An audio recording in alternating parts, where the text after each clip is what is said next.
Queridos hermanos, iniciamos la lección divina de este día, sábado 23 de marzo, sábado de la quinta y última semana del tiempo de Cuaresma. Por la señal de la Santa Cruz de nuestros enemigos, líbranos, Señor Dios nuestro, en el nombre del Padre, y del Hijo, y del Espíritu Santo. Amén. Señor mío y Dios mío, creo firmemente que estás aquí, que me ves, que me oyes.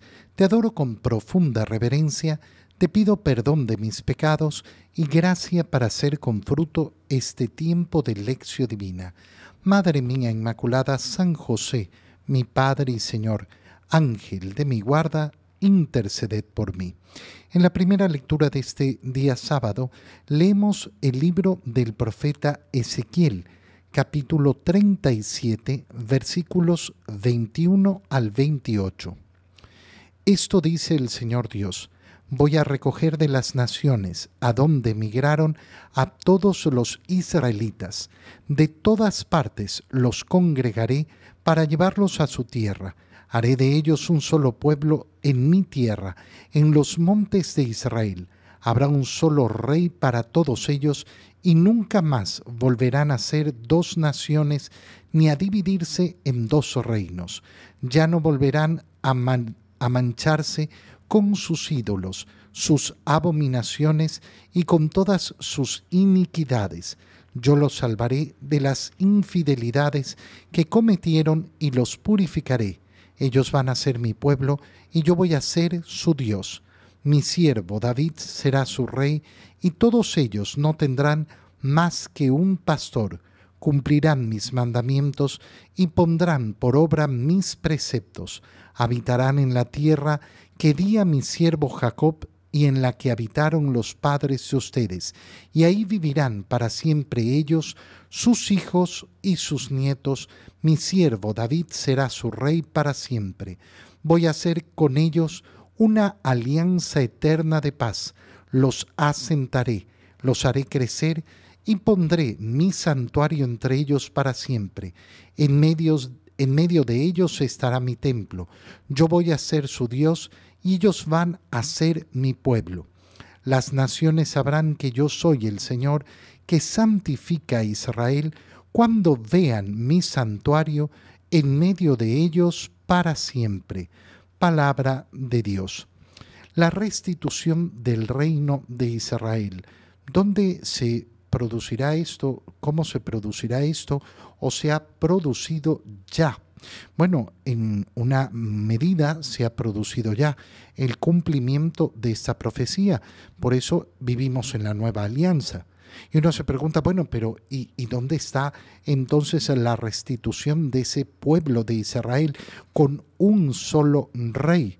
Bueno, por eso el Señor justamente ha nombrado a esos 12 apóstoles. Esa elección de los 12 apóstoles no ha sido simplemente para formar un grupito y se le ocurrió, bueno, van a ser 12. ¿Y por qué no 10? ¿Por qué no 15? ¿Por qué 12? Porque 12 son las tribus de Israel, de las cuales se forma un solo pueblo. Y entonces tenemos que, lógicamente, mirar cómo en la nueva alianza se ha querido que al centro esté el templo del Señor. ¿El centro de qué? De la iglesia. ¿Y dónde está ese templo? Es Jesucristo. Jesucristo es el templo. Destruyan este templo y yo lo reconstruiré en 3 días. Yo lo volveré a levantar. Y no se refería al templo de Jerusalén, se refería a ese templo que es su propio cuerpo que ha resucitado después de la crucifixión. Qué importante es darnos cuenta entonces que la reconstitución de ese nuevo Israel bajo un solo rey, un solo reinado, se da justamente en la vida de la iglesia, en la unidad de la iglesia, que es ese nuevo Israel. Pero ¿qué pasa entonces con los judíos? ¿Qué pasa entonces con con ese pueblo descendiente de Abraham? Bueno, nuestra esperanza está basada justamente en esa aceptación del pueblo de Israel del Mesías. es uno de los signos que esperamos antes de la parusía. La parusía es la segunda venida del Señor. De eso ya podremos meditar en abundancia en el tiempo de Pascua. Y tenemos, lógicamente, siempre el tiempo de Adviento para meditar sobre esa segunda venida del Señor. Pero signo de que va a llegar esa segunda venida del Señor es la constitución de ese Israel como un pueblo que acepta al Mesías, que ya llegó, que reconoce a Jesús como el Mesías. Obviamente que siempre existirá la libertad individual. Cada uno va a elegir, y por eso son tantísimos los judíos, empezando por los apóstoles, empezando por todos los primeros cristianos, los que ya han aceptado. Entonces, estas palabras del profeta Ezequiel que hemos leído se han cumplido en una gran medida, y todavía queda por cumplirse mucho más. Es importante en todo caso analizar lo que promete el Señor a través del profeta Ezequías. Voy a recoger de las naciones a donde migraron a todos los israelitas. Como los israelitas efectivamente fueron expulsados de esa tierra prometida y fueron a todos los países del mundo. Hoy, ¿dónde están los judíos? En todas partes. En todas partes. Obviamente que hay una nación judía que es ese país, esa nación de Israel, pero que no conforma la totalidad de los judíos, de los descendientes de Abraham. Qué importante es esa imagen de reunir, de recoger, de congregar. Y de nuevo, cuando entendemos estas palabras relacionadas a ese nuevo Israel, la nueva alianza, la iglesia, entonces claro, entendemos la importancia de ser recogidos por el Señor, de reunirnos de todos lados para congregarnos. La idea de congregarse es una idea sumamente importante y que a veces los católicos la tenemos muy poco presente. Cuando tú ves un católico que, no, bueno, yo voy por aquí, voy por allá. Sí, hermano mío, uno tiene la libertad de ir a misa donde quiera, pero qué importante es sentirse parte de un pueblo de Dios que se congrega. Yo efectivamente puedo moverme de un lugar a otro, puedo cambiar de domicilio a lo largo de mi vida, pero siempre tengo que tener esa vinculación con una comunidad con la cual me congrego y en la cual participo efectivamente de lo que el Señor ha prometido. Haré de ellos un solo pueblo. En los montes de Israel habrá un solo rey para todos ellos y nunca más volverán a ser dos naciones ni a dividirse en dos reinos. Qué importante entonces luchar por esa unidad. Fíjate cómo el Señor nunca va a proponer la división, nunca va a ver la división como algo bueno. Cuando nosotros vemos la división de los cristianos, no estamos viendo algo bueno. No estamos viendo algo bueno en ningún sentido. Y no nos puede conformar. La iglesia es una. El pueblo de Dios tiene que ser uno.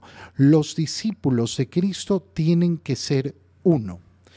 Porque si no es así, entonces no realizamos el deseo del Señor. Cuando tú tienes un católico que le parece, bueno, cada uno, sí, no está bien, que hay diferentes denominaciones cristianas, y uno va por un lado, el otro va por el otro lado, eso no es algo que me puede conformar, no es algo que me puede gustar. Es una realidad que tenemos que vivir, pero no es una realidad positiva. Todos los que profesamos el nombre de Cristo deberíamos estar unidos en una sola iglesia. Ese es el deseo de Dios.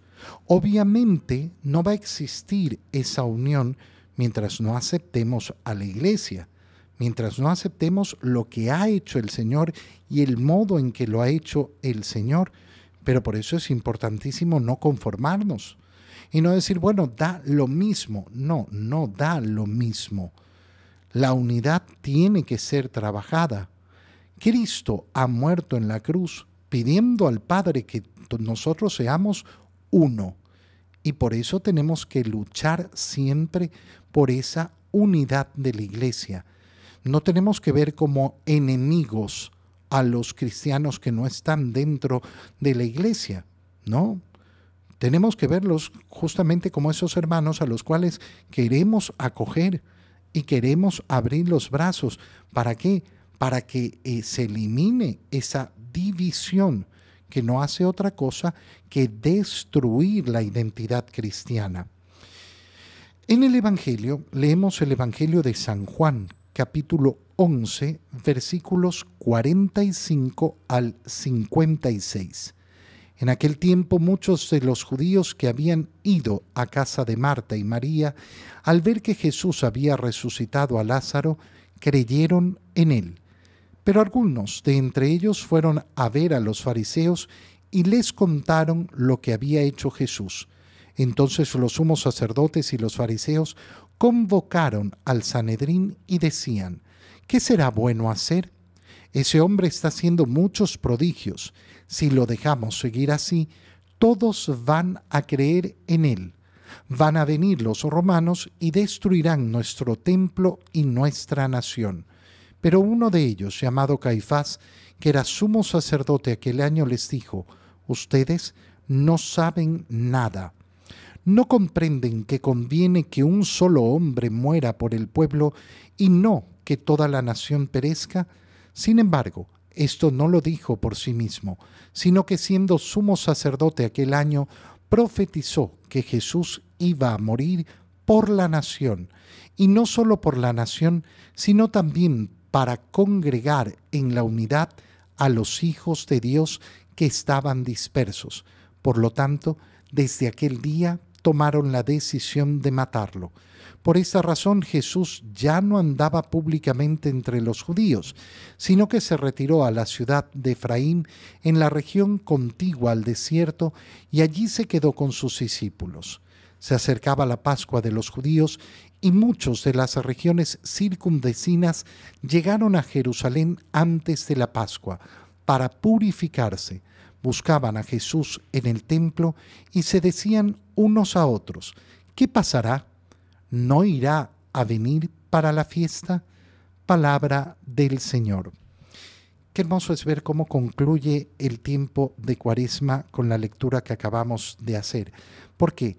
Porque en este día sábado, previo a la celebración del Domingo de Ramos, ¿cómo nos ha dejado el Evangelio? Esperando al Señor que llegue a Jerusalén. Esperando a Jesús que llegue a Jerusalén. Y entonces, este es un día justamente para vivirlo con ese deseo. Oye, qué bonito es empezar la Semana Santa celebrando el Domingo de Ramos con un corazón que se abre y da la bienvenida a Jesús. Hosana, bendito el que viene en el nombre del Señor. Bueno, si voy a vivir el Domingo de Ramos, si voy a vivirlo con ese corazón abierto, es esperando al Señor. Lógicamente que esa espera del Señor no es la espera de aquel que quiere que llegue a Jerusalén y se monte en un burrito. No es aquel participar de aquel gesto de saludarlo con las palmas. Es el deseo de la segunda venida del Señor, siempre presente en nuestra esperanza, en lo más profundo de nuestra esperanza. ¿Qué quiero yo? Que venga Jesús. ¿Cómo nos ha dejado el Evangelio hoy? En esa expectativa. En la expectativa de, ¿será que viene o no viene? ¿Vendrá o no vendrá? Yo tengo la seguridad de que el Señor viene.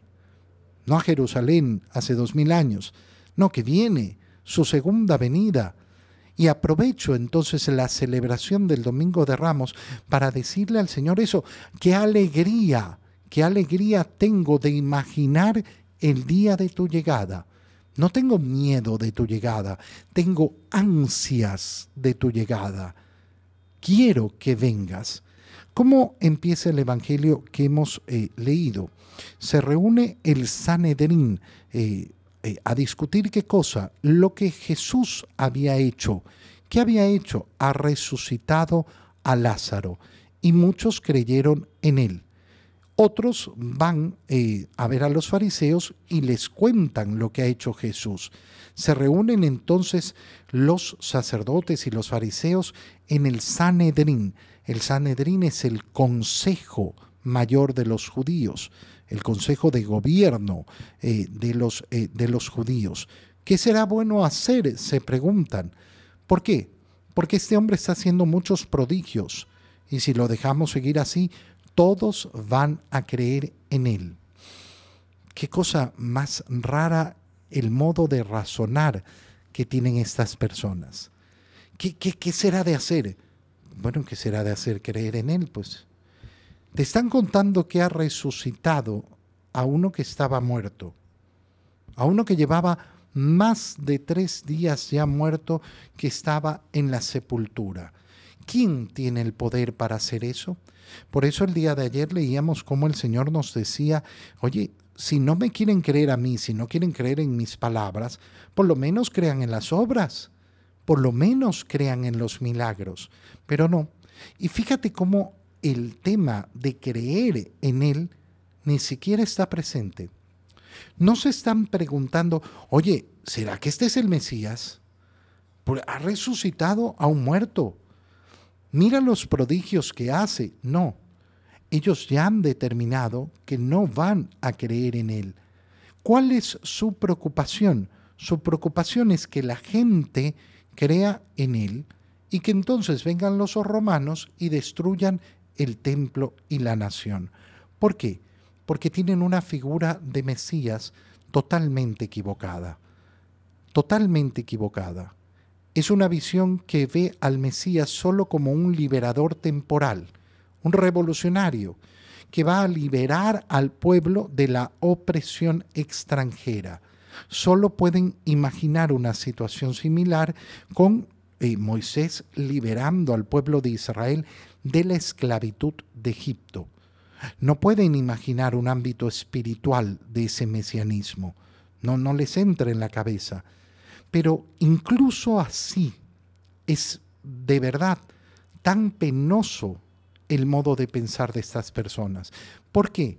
Porque si el pueblo de Israel estaba esperando el Mesías y si entienden el Mesías solo como un liberador temporal, solo como alguien que los va a liberar de los romanos, no logran desear ni siquiera ese bien. Este que puede unir al pueblo en su idea, esto no es lo que ha venido a hacer Jesús, este que puede unir al pueblo y puede lograr entonces la liberación, pero ellos no creen que Dios va a estar a favor. ¿Y entonces qué va a ocurrir? No, los romanos nos van a vencer. ¿Por qué tienen tanto miedo? Porque tienen miedo de perder su condición en este mundo. Forman parte del poder, forman parte del Sanedrín, están por encima de los demás. Y cualquier cosa que ponga en riesgo esa situación cómoda en la cual viven su vida, no la van a aceptar, porque la prioridad de su corazón está en no perder las prerrogativas de este mundo, las ganancias que tienen en este mundo, la situación cómoda que tienen en este mundo. Ese es el temor que tienen. Uno de ellos, llamado Caifás, que era el sumo sacerdote aquel año, les dijo, ustedes no saben nada. Conviene que un solo hombre muera por el pueblo. Y nos dice San Juan que estas palabras de Caifás, dichas con una mala intención, fueron palabras proféticas. ¿Por qué? Porque era el sumo sacerdote. Fíjate en la profundidad de lo que significa esto. ¿Por qué? Porque nos está diciendo, este hombre que tiene un corazón perverso y lo que desea es la muerte de Jesús, como era el sumo sacerdote ese año, tiene la gracia de Dios de profetizar.